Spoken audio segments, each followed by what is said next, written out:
Good evening. We at the TSA have been receiving reports of widespread discontent over our new security policies and procedures. I would like to take this opportunity to explain our position in order to ease the minds of millions of concerned airline travelers. An increasing number of airports are using whole-body imagers, or WBIs as we like to call them, to detect potential hidden weapons, explosives, or other dangerous contraband, such as bottled water. These machines use a type of ionizing radiation which damages chemical bonds. Ionizing radiation is considered a non-threshold carcinogen, but according to the FDA, the exposure risk from the X-ray devices is vanishingly small, and we all know the FDA has never made a mistake. While it is true that the devices produce essentially nude pictures, the screeners who examine the images are trained professionals, like your doctor. In fact, when the government's healthcare reform takes effect, your doctor may just find it more profitable to be a TSA screener.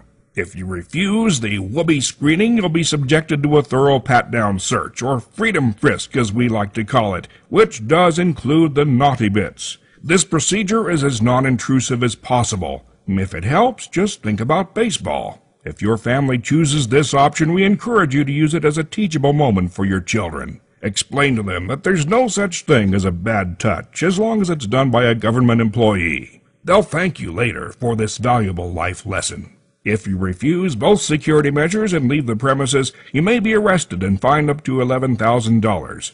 Why? Because we can. Yes, we can.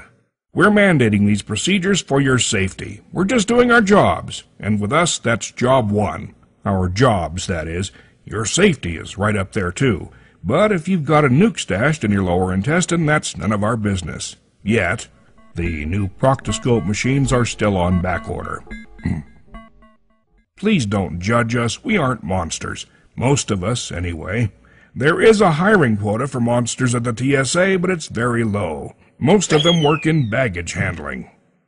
We appreciate your comments and concerns. We are open to suggestions and may be willing to make allowances for those whose religion or personal preference discourages exposing themselves or allowing strangers to fondle their body, or as we like to call them, terrorists. In the coming weeks, we'll be reviewing your suggestions and implementing all procedures that best ensure the security of our jobs and our homeland. That is, once we train our employees to find our homeland on a map. But one thing is for sure, we can find you, because we know what you look like. Thank you for your complacency in this matter. And remember, we at the TSA rub you the wrong way, so you can be on your way.